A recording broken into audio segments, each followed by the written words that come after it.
আপনারা কিতা কইতাম স্বতন্ত্র হইয়া গেছি এরপরে কইলে গিয়া পাইছি 1.5 কোটি টাকার একটা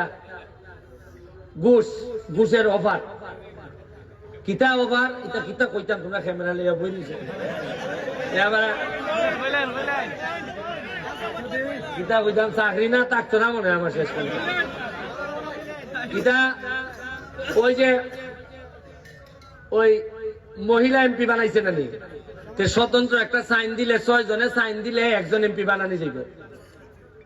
আমার একলা আইয়া কয় আমি চলা যদি তোমরা সাইন দিলাও তো একলা মহিলা এমপি হইব তুমি দিলাও তোমার 1.5 কোটি দিলাই মানে আর আমরা 5টা ম্যানেজ করবো। আমি বললাম তোমার সাহসটা হইল কেমন তুমি আমার টাকাটার কথা কইলাই কয়লা দিয়ে চিন্তা করে দেখিও। তা আমি কইলাম তুমি যদি আমার 1.5 কোটি দাও তো চলা লাগে চলায় কত হয় 9 কোটি লাগে 9 কোটি টাকা যে এমপি হইব এ বানাইব হতো ডাবল কি দেয় 200 নিচে বানাইব নি।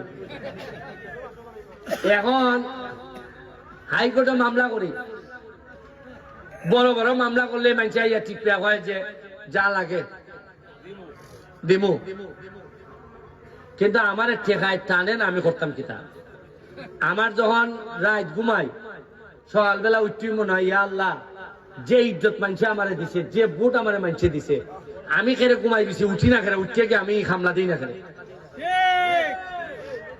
কারণ আমি যেমন ভিতর থেকে এমন ফিল পাই আমার কাছে মনে হয় যে আপনার ফুলার আমার ফুলার মধ্যে কোনো পার্থক্য নাই। এটা যদি না পড়তে পারে এটারও দায় আমার কারণ বেটায় বুট তো একটা দিছে আর বুট তো খালি ইগুলো মারছে নি মাইরা দিছে আমার কলজার মধ্যে মাইরা দিছে দাগ লাগাই দিছে আমার আর আগাইও না ওই ধরেন আগাইয়া নিতেছি কে আমার এমনি। আমি এখন আপনারা যারা নেতৃবৃন্দ আছেন আমরা এখানে একটা লোককে পরিচয় করাই দিতাম চাই আপনার সামনে। এই সেলিম তুমি আসো এদিকে আসো এদিকে আসো সামনে দিয়ে আসো। সে হইল কি আমার ছোট ভাই আমরা একসাথে প্রায় 9 বছর থাকছি ঢাকা। এর বাড়ি হইল গিয়া পটুয়াখালী নাম শুনছেন নি বরিশাল পটুয়াখালী এ হইল গিয়া পটুয়াখালী সদর ইউনিয়নের চেয়ারম্যান। তাই আমি যখন এমপি হয়েছি ওই যে আমি বুঝলাম যে বিভিন্ন মন্ত্রণালয়ে না গেলে কোনো খামান্তার মনি তো এই লাইন তো আমি জানি না। ওই আল্লাহ যখন আপনার সফল হইবার সময় আয় দেখবা কিছু বালা লোক ফাটাই দিবা ফেলে এ আবার এই লাইন খুব বালা বুঝে এ আবার ওই এলজিডি রোডসে নাই এটা একবারে ফিসাবের মতো হইতে পারে খিলা খিলাইতে।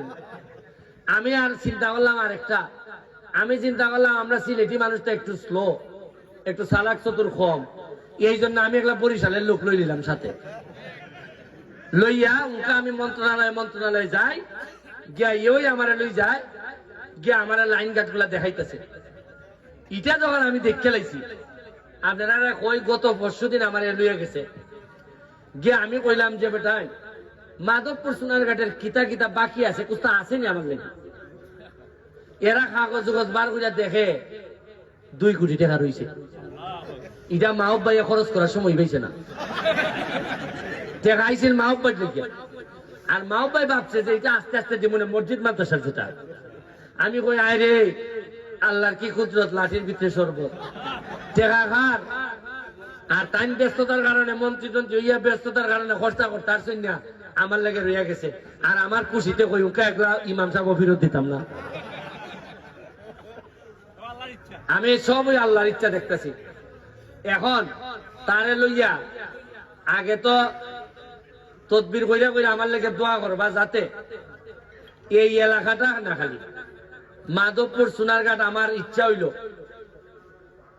তেলিয়াপাড়ার থেকে একবারে সানপুর পর্যন্ত 2 সাইডে 1 ওয়ে কইরা লাইট টাইটের ব্যবস্থা কইরা আমি চা বাগানের সব ম্যানেজারদের সাথে আজকে বসলাম সবার সাথে আলাপ হইছে যে এমন একটা নগরী আমরা বানাইমু ওই যে টাইম কইতে জানি সিটাং থেকে মানুষ আইব সিটাং থেকে না সারা বাংলাদেশের মানুষ পয়সা খরচ করে আইয়ে দেখতে যাই তুই যে কিতা ইতিহাস বদলাইছে উন্নয়নে।